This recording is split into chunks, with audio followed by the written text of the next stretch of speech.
Hello, my name is David Nolan. I'm the host of Actuary Voices, the podcast from the American Academy of Actuaries. Today, I'm speaking with three Academy colleagues who are all senior directors of their respective departments. Kasia Shelton in membership, Laurie Feynman from education and events, and Brian Jackson of professionalism.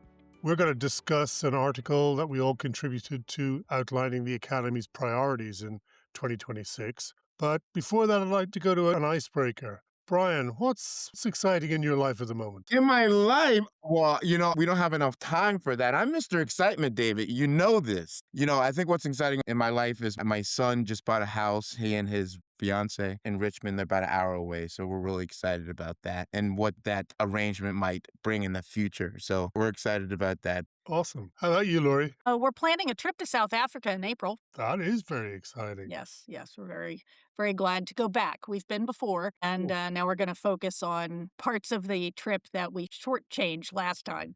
Wine, primarily. Okay, well, that's a good priority to have. How about you, Kasia? What's going on in your life? My last son is out of high school, so I'm excited. So I'm looking forward to traveling this year more. I went to the DC Travel and Adventure Show this weekend, and they had a lot of great exhibitors, so a lot of great ideas for travel for I've been 2020. to that show. That's a lot of fun. Did you see Rick Steves speak? I heard he was I great. did.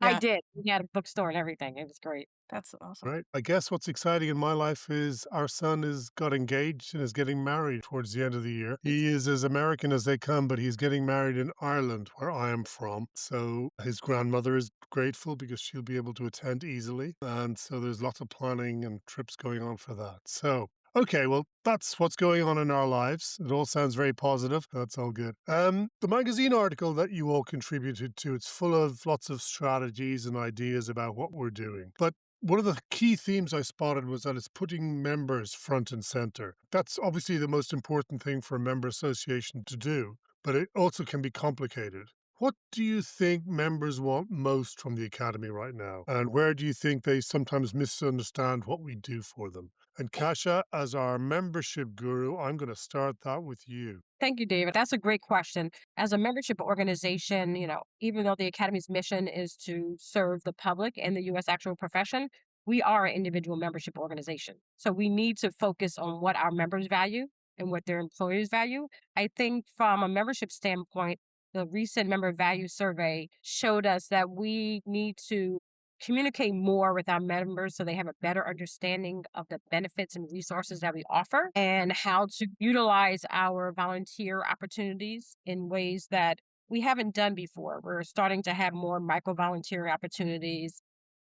We're trying to engage more with early career actuaries. So that survey really proved to us that our early career actuaries do want to engage. They do want to volunteer, but they just need more information. We need to do a better job within my team in sharing that information with them. Sounds good.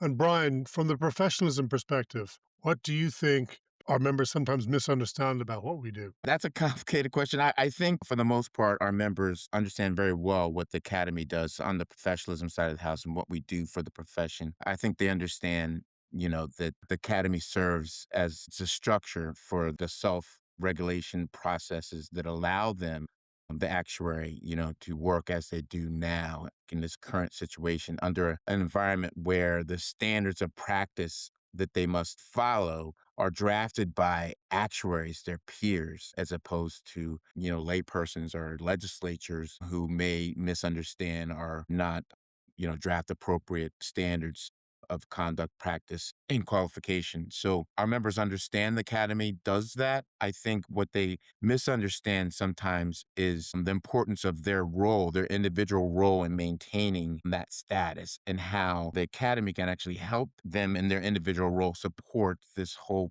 self-regulation regime that we have. And so one important thing that we do every year, and it's going to be an emphasis this year, is just to repeatedly communicate the importance of self-regulation and the importance of its individual actuary to understand their role in supporting self-regulation and their standards and, what they have to follow and all the relevant things they need to know. And the different materials and discussion papers and webinars that the Academy produces in order to help them to understand that. I think that's a constant battle to get actuaries that may not be paying as much attention as we'd like them to our professionalism products. Thank you, Ryan. And Laurie, from an education and events perspective, what do you think our Academy members are looking for and what do they misunderstand about what we do? Well, we definitely know they're looking for more education. It was made clear in the member value survey. And I think that they don't realize because it hasn't always been, easy to find some of our archived webinars, things like that. A couple years ago, we did invest in software that has become Academy Learning. It's a learning management system. Right now, it has the archives of our webinars for the past 5 or 6 years, and that's all available. We are going to focus on making sure that that message is heard by our members, that resource is there for them. In addition, we're going to start making new products this year, some asynchronous learning modules for them to be able to access through Academy Learning. In addition, we are going to, in 2026, sunset the trace where members and non members are going into, software to maintain or keep track of their credits earned. We are moving that into Academy Learning, and that will be transitioned towards probably the middle of 2026. So I think we have a lot of exciting things on the horizon, and we'll make sure to educate all of our members and what's there for them. So if I get that right, you're trying to get all of our education under one umbrella. So rather than having different apps that they've got to go to, everything will be in one place. That's correct. Yeah. In fact, we are going to start running our webinars through Academy Learning. So all of that is kind of an integration step that's a little further down the road. Gotcha. Okay. Thank you. Well, a couple of you mentioned the member value survey, which was carried out in 2025. Were there any big surprises from that? Were there anything you took away and said, oh my, we really must start looking into that? Kash, I'll go back to you. Some surprises in that our members really appreciate the professionalism education that we give through our webinars, but it seems like they're wanting more, even more than we offer. We offer a lot throughout the year, but they are really liking what has been presented and is looking for more material when it comes to CE opportunities related to professionalism. And just also another thing we learned was they want to learn in different ways. They appreciate our live webinars, our archive webinars, but presenting information and education opportunities in different ways is something else that was pointed out in the member value survey. Sure. And Brian, you mentioned self regulation as being an important part of what it is to be an actuary in the United States. Are there other elements of the professionalism sphere that you think fit into the member value sphere? Sure. Yeah. Everything I think we do,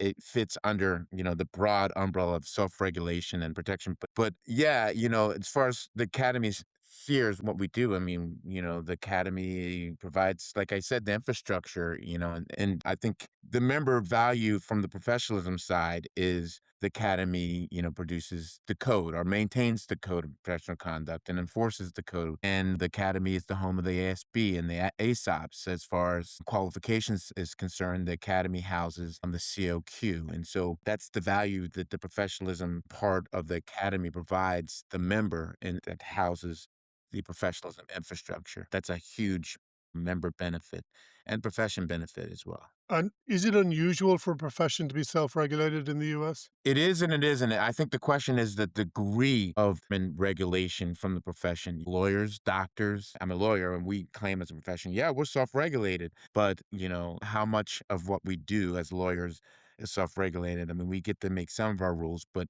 when push comes to shove, the lawyer has to answer to the state bar, and other non-lawyers that can make rules that we must abide. And doctors are in the same situation where they're safe. The actuaries are in a unique place to answer your question in that they are largely self-regulated in most mechanisms.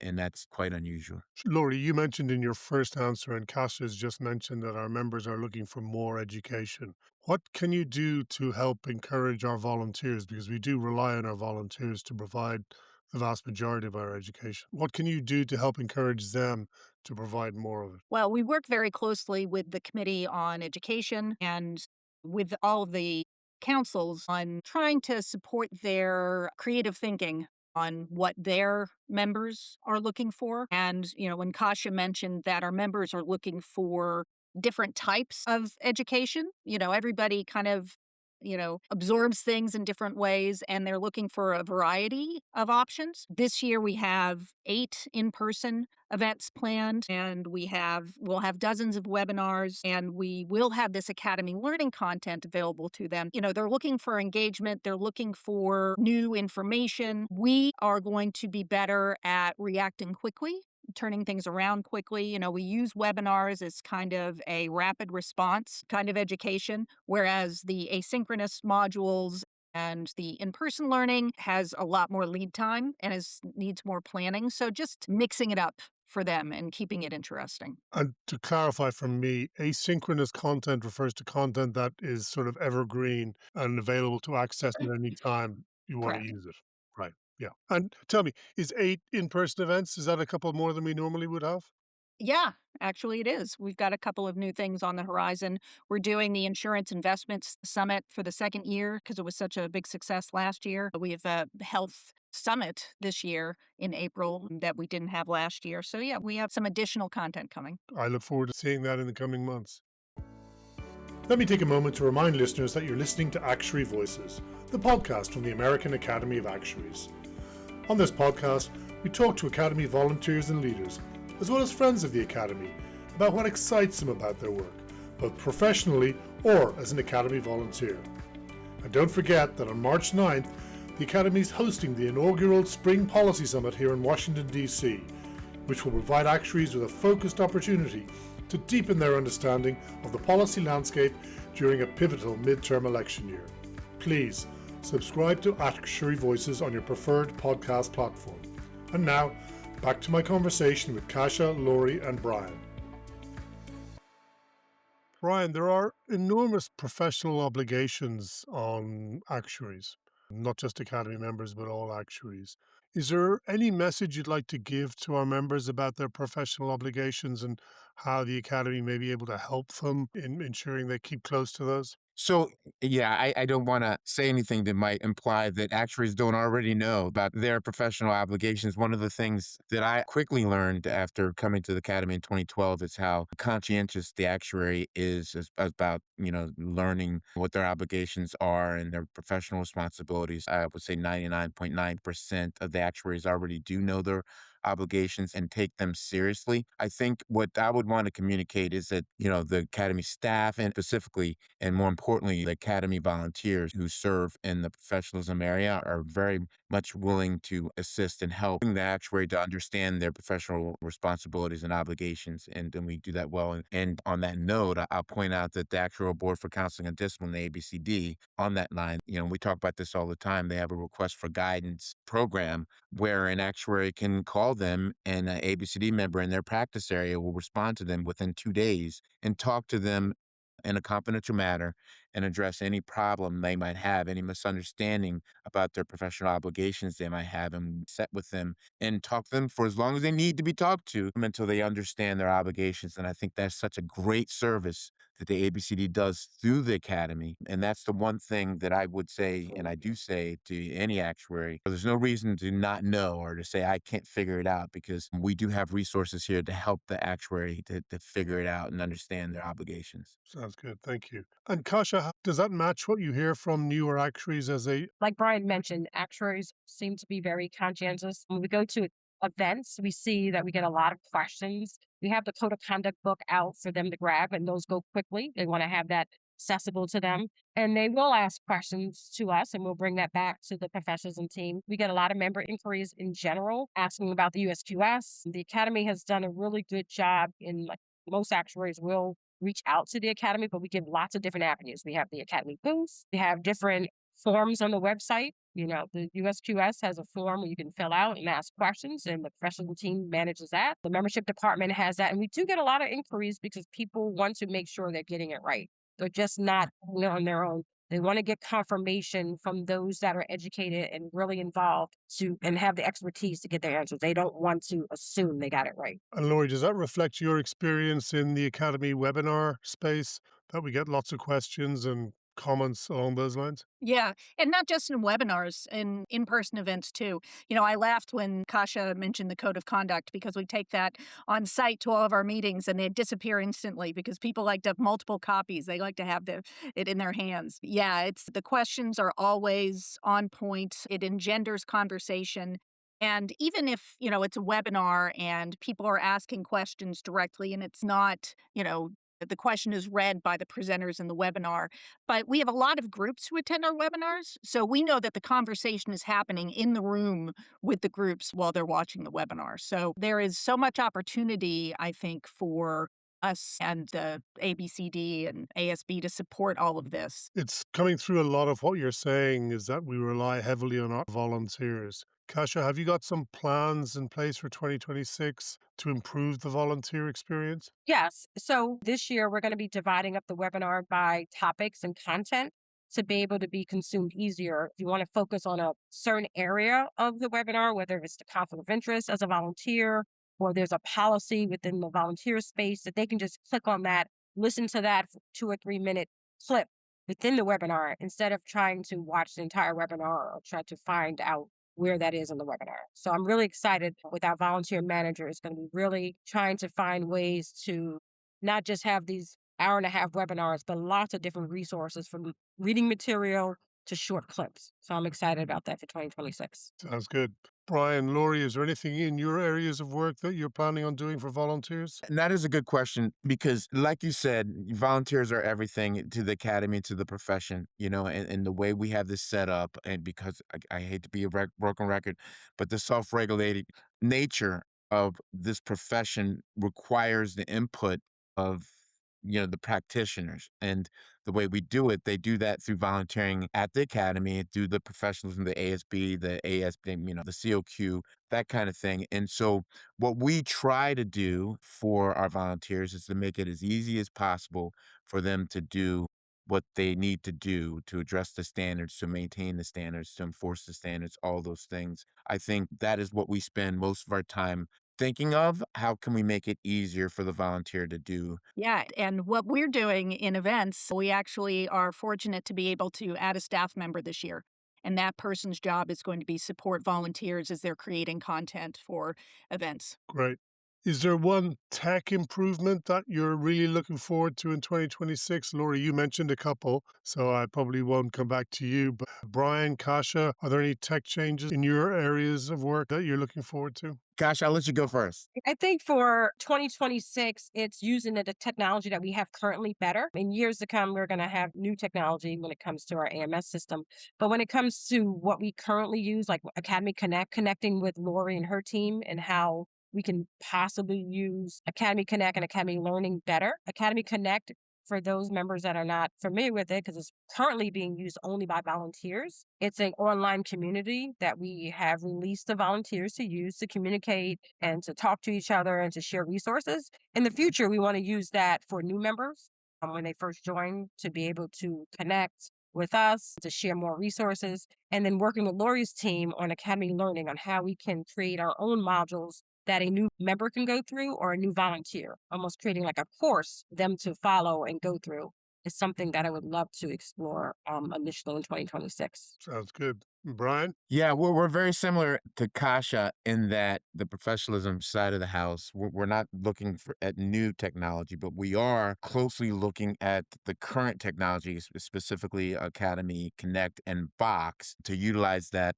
because we see it as a means to really help our committees to communicate effectively while revising the standards or talking about revising the standards and working together. As we can imagine, there's a lot of collaboration there. And we think that, working through Box and utilizing that to the greatest extent will really help us to effectively, do what we do and what we're trying to really learn how to take best advantage of those technologies. Thank you. And in the communications field, we've brought on some new staff and are massively expanding the skill set of our team so that, to Cash's point much earlier in the podcast, we can teach people or give people information in different ways because everybody wants to learn in a different way. And giving people the same information in 15 different ways means that more people will access that information. So we're looking at various methods of doing that in 2026.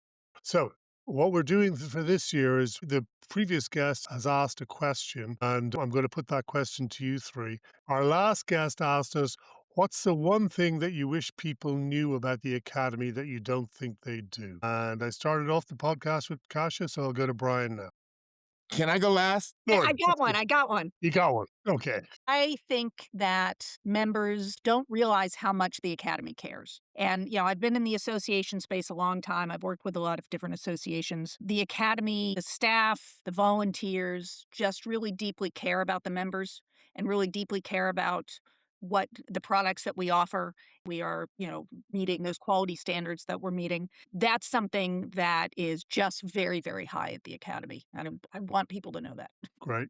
Kasia? I think from our academy members in general, I think our volunteers really have a good understanding of saying that our members care, but the amount of work products that the academy puts out on behalf of the profession, being that trusted voice on the hill, and they may not see it immediately, the tangible benefits, but it's something that resonates with regulators and policymakers, the work that the academy does, so that it does keep the profession as a trusted profession and keep our self-regulation. So I think all of the work we do in policy and professionalism, I think professionalism, they fully understand the work that's done there and how we have the standards and how we have the ABCD in case they have questions or they have to do any type of reporting of another member. But I think the policy work, the amounts and the type of work and the diversity of work we do in the policy field could be better understood by all members and not just volunteers. Sure. And Brian? So I think I'm going to focus on the ASB. I don't think some know how important the individual actuary's input is to the ASB to receive it, the comment letters. The ASB, as we know, when they choose to revise a standard, and they say, we want to revise this standard, they do a lot of work into a thoughtful review of the current standard, and they entertain, proposals to change the different parts of it, put together an exposure draft of the revised standard, and we're proposing this, and they expose it. I don't think a lot of people know how much the ASB scrutinizes and reviews and thinks about the letters they receive from the individual actuary in their comment letter. It's very important to the process, and it's very important to the ASB to hear from as many people as possible about a proposed standard. And I don't think many individual actuaries understand how important their voice is in that revision process. Sounds good. I want to return to something Laurie said. You mentioned how much the Academy cares, and obviously I agree completely with that. But for me, what strikes me about the Academy and our members is when I have people on the podcast, it's how much they care about the work they do and how it has real impacts on real people in the real world. And when they're solving problems that are thrown up by disasters or misfortunes or whatever it is, and creating new products, they really care about improving people's lives. And that's sort of, you kind of intuit that, but it really does come through that that's something that our actuaries really, really care about. Okay, so now you have the option to ask our next guest a question. Laurie, I'll let you go. What can the Academy do to educate the public about actuaries? One thing that I've found, and I'll just add a little why I'm thinking about this, is every time I talk to people and I tell them what I do, they've heard of actuaries, but they don't know how important they are in their lives. So that would be really interesting to me. Sure. Sounds good. Thank you very much. Kasia, Laurie, Brian, I have really enjoyed our conversation today together. I appreciate your time and I look forward to working with you on all these exciting projects. We'll keep you busy, David. Today, I was speaking with three Academy colleagues who are all senior directors of their respective departments. Kasia Shelton from Membership, Laurie Feynman of Education and Events, and Brian Jackson, Professionalism. My name is David Nolan, and I'm the host of Actuary Voices, the podcast from the American Academy of Actuaries. Please visit our website actuary.org for a wealth of information about the work that the Academy does. You can follow us on Facebook, Twitter, and LinkedIn as well. And of course, please subscribe to this podcast on your preferred podcast platform.